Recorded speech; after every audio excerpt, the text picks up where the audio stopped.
Hey guys, AscendantGod here, and down below. Here with Raid Shadow Legends, going over a speed farming strategy, basically speed farming champion, how to do it, some little tips and tricks about it. So I'm going to get into what speed farming is. Speed farmer, if you haven't heard of that phrase yet, or you're not familiar with what I'm talking about, or how it works, it basically boils down to that it's a champion that can get through one of the campaign stages really quickly so that you level up other champions quick, you get the coins fast, and it just saves you a lot of time. So that's the biggest benefit of having a speed farmer, is it saves you tons of time when it comes to leveling up champions or getting artifacts to sell off and get coins. Another benefit of it is you don't have any issues running out of time on the champion training events. You don't have to spend all day and all night long constantly having to farm with a champion that might be kind of slow on the campaign when it comes to training the champions for the events. You can do it really quickly in a fraction of the time. So that's another benefit as well. You can max out new champions really fast. Like, say for example, I got Scartosis yesterday, and it only took me maybe, I would say, like 20, maybe 30 minutes at max of just constant speed farming to get him up to level 45. I don't even know if it took that long. It's just really quick, and you level up champions so quickly with it. It's amazing. All right, and you can earn coins a lot faster because you're earning the coins from farming the campaign, and then you're also selling off those artifacts. And it's still horribly slow as far as earning coins. I feel like coins are the biggest bottleneck in the game right now, and it's horrible. But we'll get into that in a little bit as far as how to get the most coins out of your speed farming as well. Now, the only downside that I will say when it comes to speed farming is the fact that you do need to pay attention to how fast you rip through your energy and your gems, because if you're not careful, you can rip through a ton of gems refilling your energy if you have a speed farmer, because you go through the energy so quickly. So just pay attention to that once you do get a speed farmer if you're new to it. Now, the initial goal of a speed farmer is to get one champion that can farm campaign on the campaign number 12, stage 3, or stage 6. Stage 12-3 gives more coins, but stage 12-6 gives more experience. Now, like I said, I feel like the biggest bottleneck in the game these days is coins, so I suggest farming it on 12-3. The thing is shields sells for more than the boots do. I think 12-6's boots. Anyway, we'll take a look at that in a minute. But 12-3, it's quite a bit more. I think it's like about 20% more coins I want to say that you get. It's a pretty big jump. Like in the long run, it adds up to a lot. So now, just to start, before I had a speed farmer, the reason I have this on Big Un right now is because Big Un is my current speed farmer. I also use him for Spider 20, so he's not geared exclusively as a speed farmer. But I'll get into what you ideally want to put on a speed farmer in just a minute. Now, my old farmer used to be Painkeeper. All right, and then they gave her a horrible nerf. The reason I had Painkeeper is she's not the greatest for speed farming, but if you don't have somebody who can speed farm, your second best bet is to either run somebody that has lifesteal on them to where they can heal themselves that way and keep themselves alive through farming the campaign, or somebody who's a healer. Painkeeper used to be a really strong healer. She was really good. They nerfed her with like 3 or 4 different simultaneous nerfs months back and destroyed her. Like, the only reason anybody would ever use her these days is if you have champions with really strong cooldowns and you're trying to run an immortal group where you literally cannot get killed with things like, say, Roshcard, Maneater, things like that.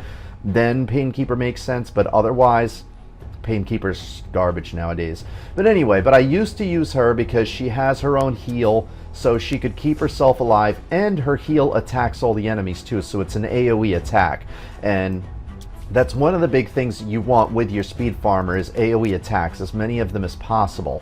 So anyway, other than that, as far as like the typical farmer traits, you want to of course max out their skills. So all of these, you should have enough tombs, whether it be, if it's a legendary, you got to get those legendary tombs. to make him farm as fast as possible. Maybe you're fortunate enough to have somebody like Big Gun where you don't need to max these out, but if you don't have to max them out, you have to have some really, really good gear. But for the most part, the goals with a speed farmer is you got to max out their skills with tombs. Now, if you can get a rare that has AoE attacks, which I'll show you a few samples of them, that's great. Then all you need is the rare tombs, and I feel like those are a dime a dozen in the game these days. But anyway, so yeah, you got to max out all the skills here, because maxing out the skills is a huge increase. I mean, you look at this max damage plus 10%, plus 15%. That's a 25% increase in the amount of damage this does. That's pretty big. Those things add up. All right, you of course want to max out their masteries. You got to max those out. And then typically with a speed farmer, I mean, if it's just purely a speed farmer, I would suggest probably either Flawless Execution here, crit damage plus 20%, or I don't suggest this one as much just because it's hit or miss, the 50% chance of ignoring 25% of the target's defense. This one is kind of a gamble, especially on a speed farmer where you're not always guaranteed to rip through their defense. Personally, I would say if it's purely a speed farm and you don't have the champion on any other fights, then crit damage plus 20%. So that's one of the big things. Now, I have Big on War Master because I do have him on Spider as well, so I needed War Master. So if you're using them in other fights, it's pretty much always either War Master or Giant Slayer, depending on how many hits they have. Now, with that said, I'm not going to get too much into masteries, though the fact of the matter is you should have your masteries maxed out. If you're not sure what masteries to pick, definitely read my masteries guide. That will give you more guidance on that. So we're going to focus on the speed farmer themselves, but those things should all be maxed. The artifacts that are offensive should be maxed out. All right, and then as far as the artifacts, we'll get a little bit more in depth into them in just a bit here. Now, actually, I'll touch on them right now, because as far as the artifacts, generally speaking, you should try to have really strong cruel sets, but it's more than anything about the stats on the gear. Like, what you want to do is your speed farmer is most likely going to be an attack champion. You want a lot of damage, and then you ideally want somebody who has an AoE attack on all attacks. So you see Big on here, he has an AoE on his A3, has an AoE on his A2, and an AoE on his A1. Now, if the first attack's critical. So, I mean, with a speed farmer, you always want 100% crit rate on them anyway.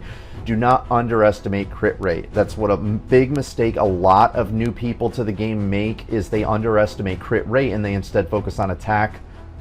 Crit rate is amazing. Crit rate blows attack out of the water, because attack after a while will start to give you diminishing returns, meaning that if you increase attack by 1,000, you're going to get a huge jump, say. But then if you increase it another 1,000, you may only get a fraction of the increase of what you did from the last 1,000. The more you increase attack, the less you get from it. It's called diminishing returns, and they get pretty hefty later on. So the main things you really want is you want to get crit rate up to 100% here combined, and then you want to load them up with a bunch of crit damage. And you should have at least 2,500 as far as the attack minimum. So you usually have about a base 1,500, at least another 1,000 here. I have 2,000. I mean, I have a ton on him because I have some really solid gear. But typically you either want stuff like, say, your cruel sets, your attack sets, crit damage, crit rate sets, things like that that are going to be offensive. An accuracy one is not something you'd typically want to go with. The reason that I have it on him is because, like I said, he's not exclusively a speed farmer for me. I also have him on my spider runs, and I have him doing spider 20, so I need a lot of accuracy on him, which is why he has these accuracy pieces. But the gloves, you're always going to be going for either crit rate or crit damage. Now, if you can get away with crit damage gloves and have enough crit rate on your other pieces to get up to 100% still, great. But you want to make sure that you either have crit rate or crit damage on the gloves. You want to be getting up to that 100% crit rate and then just loading up with crit damage and a modest amount of attack, but attack isn't nearly as important as getting the 100% crit rate and then a lot of extra crit damage here. So you see his is like almost 100, almost 200% crit damage, just 194%. I mean, that's pretty hefty. So he hits really hard, and he's always critting because it's over 100%. So every single attack's a crit. All right, so Now the goal, like I said, is to get it so that you're fighting, like you're just pure offense, because your goal is to kill the enemy as quickly as possible. So they really shouldn't be hitting you for much damage anyway, so you're not worried about defense, you're worried about offense. So of course with my chest, I have accuracy on him. Normally you would want attack percent on the chest piece. You want speed boots. You always want speed boots because you want to be fast. Now, with a campaign speed farmer, as long as you have some speed on your other gear, you can get away with attack percent on the boots. But what I've realized is that once you get enough attack, like I've switched the speed boots on him and attack percent boots, testing things, and with how high his attack is right now, when I change to attack percent boots with 50% plus attack, no difference in his damage. That's how bad the diminishing returns get eventually. That's why I said the crit rate and the crit damage is more important, because with crit damage, the more you keep loading them up with, the harder they keep hitting. But with attack percent, after a certain percentage, you really don't notice much of any difference. And I did a lot of runs. I did about 40 different runs and calculated the average. Literally, the average was there was no noticeable difference with attack percent boots. But for the most part, you're always going to want to run speed boots just because they're too great. But other than that, you know, I'm focusing on the crit damage, the attack percentage. So you see 18% crit damage there. Another crit damage, 19%. Crit rate, 7%. Another crit damage, 11%, crit rate, 10%. So you see, like, I'm loading him up on tons of crit damage, crit rate, attack percentage. That's the stats that I'm looking for on the gear here, is loading him up with those things. So he has a lot of it here. All right, so again, some of the main things you want with your speed farmer, you want AoE attacks on all the attacks, ideally. So like, Big Un is a great choice, but I know a lot of you aren't going to have Big Un. He's a legendary, especially if you're a free-to-play player.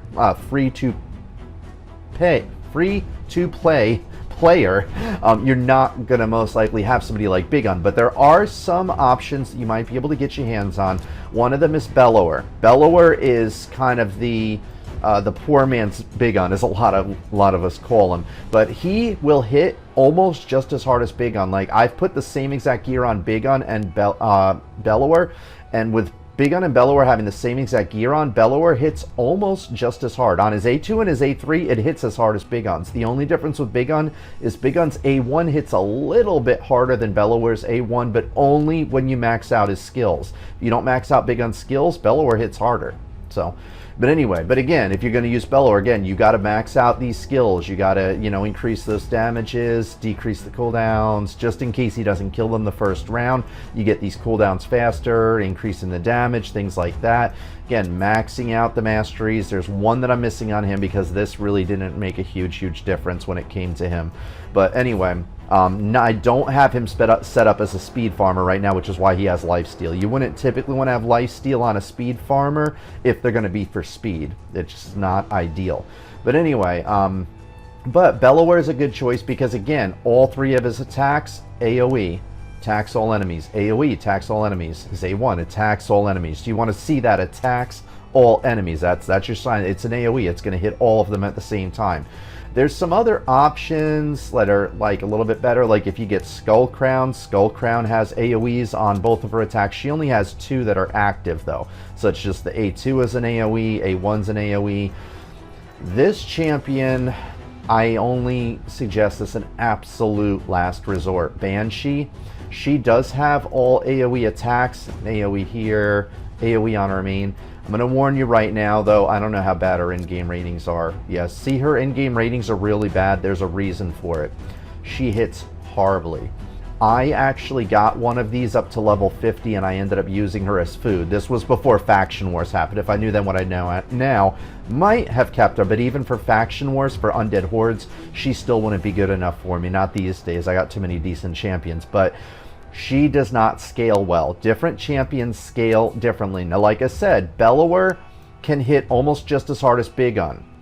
Banshee, when I compared her to Bellower with the same exact gear on both of them when I tested them, she does about, I want to say it was like 30 or 40% less damage than Bellower did with the same exact gear. About 30 to 40, that was huge. huge. She just does not scale well at all. She cannot hit hard. That's why her reviews are so bad, because you would think like, oh, it's an AoE damage, like her rating should be pretty good. Like his are going to be pretty decent, except for like Clan Boss. He's horrible for Clan Boss, horrible for defense. But on mostly you see 4.5, 4.9, 4.9. When you see like the in-game ratings aren't that reliable, but when you see somebody with ratings as bad as Banshee's, there's usually a reason, and it's because she just doesn't scale well. But again, if you're really, really desperate for a speed farmer and you don't have anybody else with all AoE attacks, she could be an option for you. You're just going to need to put really, really good gear on her, and don't expect her to clear every single round on the very first attack. But it would be better to have somebody that, like her than somebody who doesn't have a bunch of AoEs. Now, let's say if you don't have somebody with all AoEs, like the hardest thing to find is somebody who has an AoE on their A1. So like say for example, like you want to try to get somebody with as many AoEs as possible on, let's say their A2, A3, A4 if they have one, with the least amount of cooldown turns on it. So like say with Nethril for example, here he has a 4-turn cooldown, 4-turn cooldown. His A1 isn't an AoE. So with the 4 turns and 4 turns, that would slow him down quite a bit.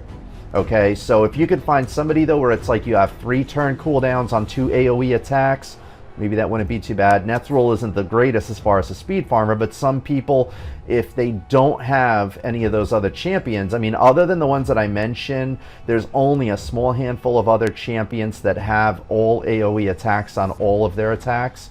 And the only other one I think of, there's like a Prince Kaimar, I think his name is, or something like that. But that's the only other one I can think of off the top of the head, other than the ones that I own here. But like I said, worst case scenario, if you don't have that, you usually want somebody who has as many AoE attacks as possible. Okay, because the goal is you're not going to be doing attacks on manual. You're going to be doing it on auto runs so that you don't have to pay attention to it. You can just set it, walk away from it. You only have to hit repeat, and that's it. So should be really quick. So anyway, so again, that's really what you want to look for is as many AoE attacks as possible with the least amount of cooldowns on it if their A1 isn't an AoE attack. All right. So again, this gear normally, if I wasn't using him for Spider, I would go full cruel sets on him, or at least crit damage, crit percent rate, things like that. Things that are offensive that do more damage on him as far as sets. But again, what's more important is the stats, because like let me just show you here for an example, because a lot of people, like I've had some people that are kind of new that like somebody made a snide remark to me the other day in the forums because I posted an image of Harvest Jack doing really bad damage from somebody, and they had 2 pieces that weren't matching sets. The guy's like, oh, you just don't know what you're doing, you don't know how to heck to have matching sets, even you don't even know what sets are. Meanwhile, bonus crit damage was 280%. He didn't know how to read stats, he just knew how to read sets, had no idea what he was doing. He was new to the game, it was his 3rd post. It's like, dude, don't make snide remarks for people that are doing content until you know what you're talking about. But anyway, but it's like, for example, like this piece here, this is Frost, it's not the greatest. Like she is another one of my champions that I use for Spider. She's absolutely amazing for Spider.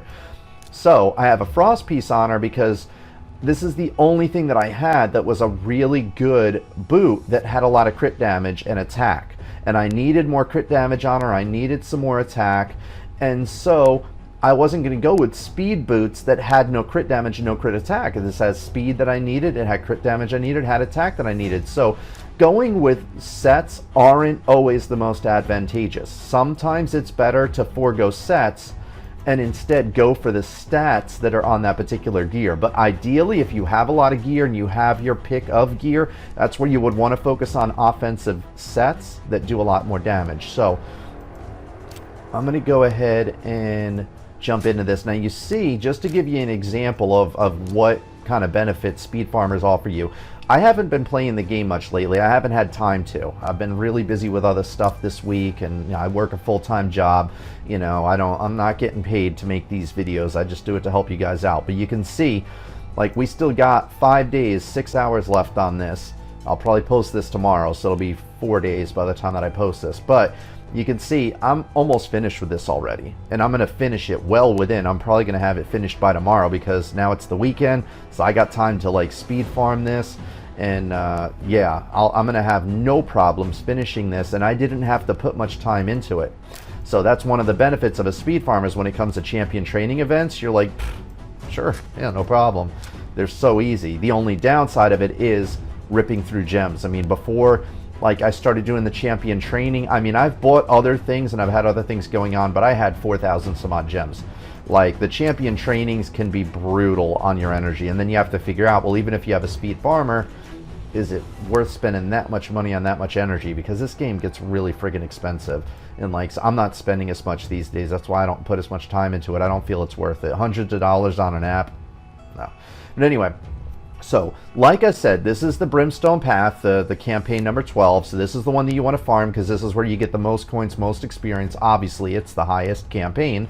So you want to do either stage 6 here, like I said, or stage 3. Again, stage 6 with the boots don't sell as much as shields do, but you'll get more experience. But it's not a huge amount. Like if you're really, really desperate for experience, then go for 12.6. But more often than not, you're going to want to go with 12.3. For the longest time, I kept doing 12.6 because I wanted to level up champions more. And I'm like, I want to get more champions to level 60.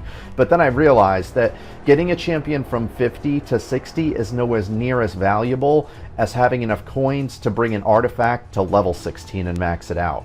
The artifacts are more valuable than getting a champion another 10 levels. So with that said, with how hard coins are to come by in the game these days, you want to go with 12.3 because they made a really bad bottleneck on it. And to remove gear like 100,000 now on the 6 stars, it's gouging, it's brutal. So anyway, so stage 3 is what I typically use. I'm going to do a few runs here just to show you guys. So let me see, I need to get some of my 3 stars up here. So see, again, what you're doing is you have the one in the lead.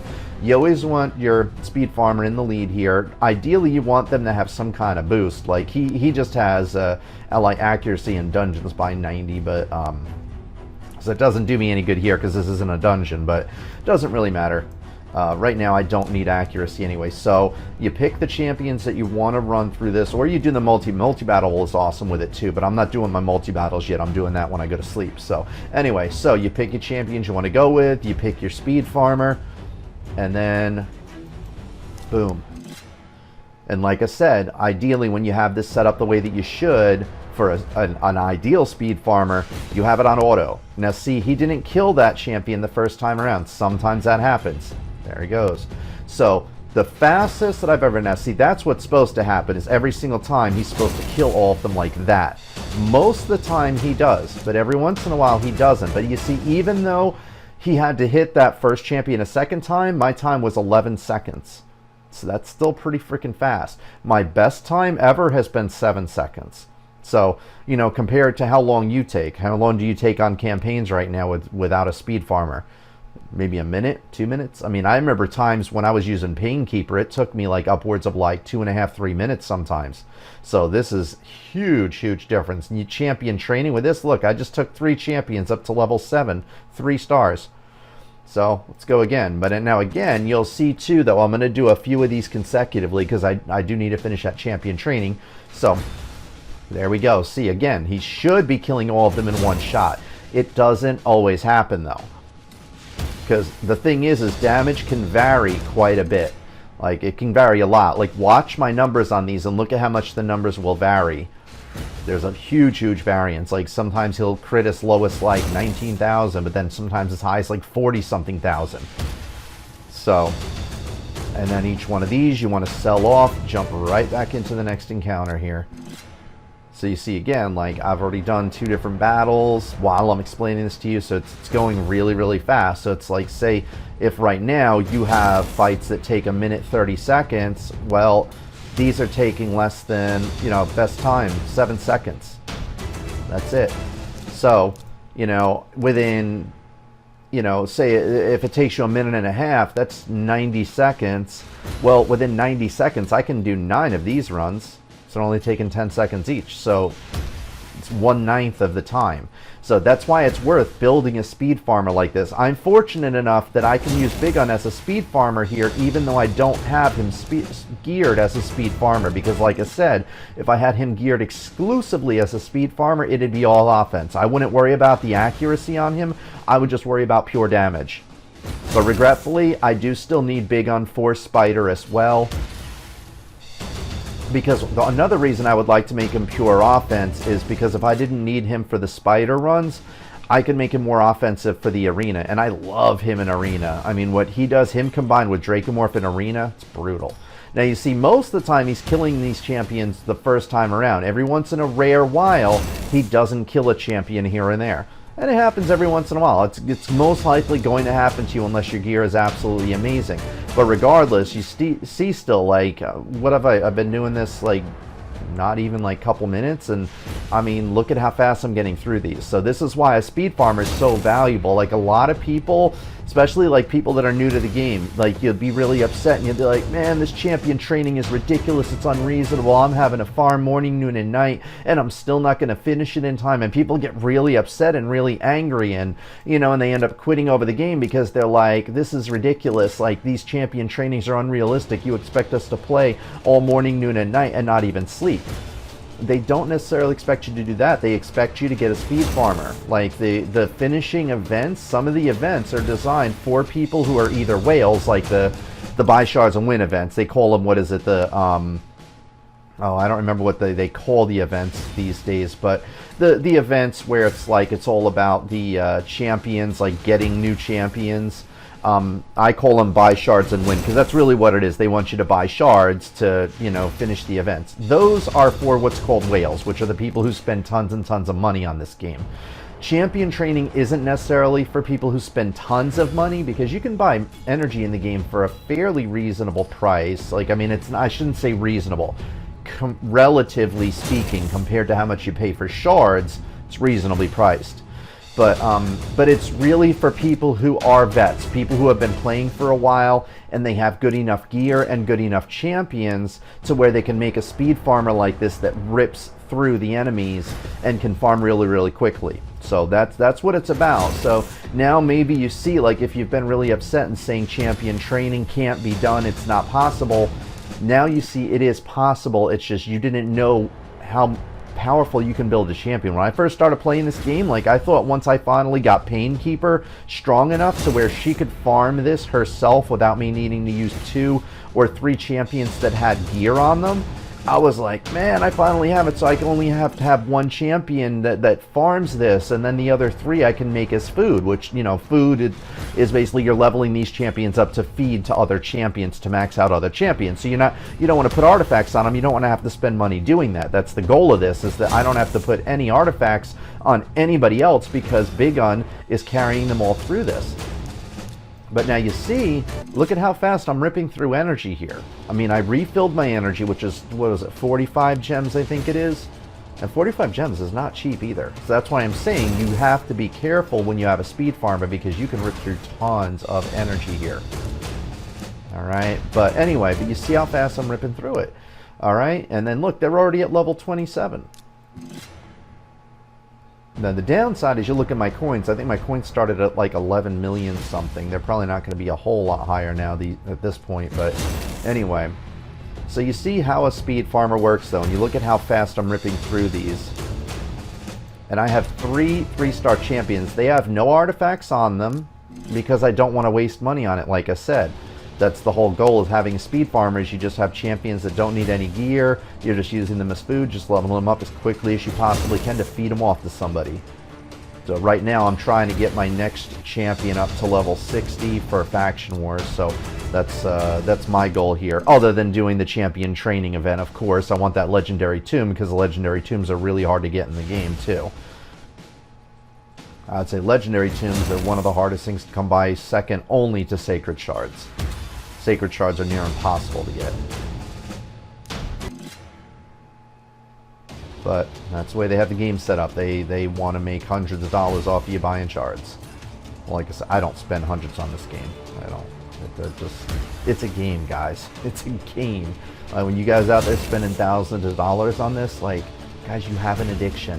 Like, it's a problem. Like, I mean, I love this game. It's fun. It's challenging when it comes to, like, doing the stage 20s. And then once you are able to farm all of them like me, then I'm just trying to find ways to do more damage on the clan boss, on Ultra Nightmare. So there's always something you can do. And then I'm also kind of doing faction wars, but not really. Now look at this. I got all of them up to the max level here. And just look at how far back it was that I started doing this. Now you do want to make sure to have the XP boost too when you're doing speed farming. Make sure this is lit up. Now I know not all of you have the raid pass. Raid pass, the plus 20% XP and silver, like that's pretty big. I mean, I don't know, a lot of you don't want to spend 10 bucks a month. I don't really think this is worth 10 bucks a month. The only reason I do it is because I do these videos for you guys, so I feel like I'm kind of obligated to have to at least put something into this, invest into it to help you guys. But this you definitely want, the XP boost. Now there's a couple ways to get that. So one of them is through these quests. Like each week, like after you do the daily quests 5 times, you get one of these for a day. So that's like every 5 days you get one of those. If you don't have any of those coming up, you'll see them in like the limited offers sometimes, like XP for a day here, so you can buy it with that. But again, you see these things aren't like $30, you only get 1 sacred shard, and this is a good deal compared to what they normally have. But anyway, but the other option, if you have a lot of gems saved up, is you have this XP boost for 3 days or 1 day. Obviously you get a lot more for your money if you do the XP boost for 3 days straight. So, you know, 280 gems though, it's a lot of gems. So anyway, but if you buy them, you know, usually when you buy them, they go into your inbox and you have 90 days to use them. So you see I have a lot of them saved up here from when I used to spend money. But anyway, but that's about all that I got for now, guys. I think I went over all the basics as far as the reason behind speed farming, what you need to do, how to gear the champions, little tips and tricks. So if you have any questions about anything that I covered here or anything that I didn't cover, you know, definitely post it in the comments below. Let me know if you need any feedback or tips or anything like that. Definitely let me know in the comments. But I think overall, like, you saw how this works, you saw the point behind doing it, you saw how fast a champion can be. Like 7 seconds, like, I think is about the lowest you can get down. I think maybe 6 seconds, like maybe, but it's not going to be a huge difference. If you can get below 10 seconds, you're golden. I mean, that's really that big, because it's 10 seconds below or less, you got a good speed farmer there. So anyway, again though, guys, any questions? Oh, one other thing, almost forgot with these. This here, your amulet should always be crit damage. That's the only thing. You can get attack, but again, crit damage is much more valuable than attack. So when it comes to this amulet, crit damage, remember that. Right? So that's all that I got for now though, guys. So again, any questions, comments, concerns, stupid statements, anything like that, let me know in the comments below. Otherwise, I hope this was informative. Hope you guys do have some champion that you can build up to a speed farmer. Again, if you don't have anybody who has all AoE attacks, just try to find somebody that's the closest to it. Look for AoE attacks on their A2 and their A3. And then, you know, with little cooldowns, you know, ideally 3-turn cooldowns. The 4 turns on Nethril makes it so that he isn't the greatest for farming the campaign. But there are other champions that have like 3-turn cooldowns on their A2s and A3s, and then those like might be better. So anyway, that's all that I got for now though, guys. So yeah, till the next episode. Again, I hope this has been helpful. I wanted to cover it because I know a lot of people have been asking me little tips and tricks about speed farming, so I figured it was time to put together a video on this. So that's all that I got for now, guys. So until the next episode, good luck and take care. Hey guys, Anthony here, also known on this channel as AscendantGod. And shout out from down below, because we love everybody equally here. Well, thank you guys for checking out the channel here. Be sure to subscribe to the channel so you can stay up to date with the latest content as I provided on here. Also, be sure to check out the description sections of the videos regularly as well. That's where I provide you guys with all the resources that I'm able to find that I think would be useful for you. It's also where you can show your support, and it is much appreciated, because regretfully, playing video games and making funny videos doesn't support the family. So any support you guys give is really appreciated. And other than that, I think that's about all that I got for now. So in the meantime, I'm gonna get back to this here. I think I almost got it figured out. So wish me luck, and I will catch you guys in the next episode. So until then,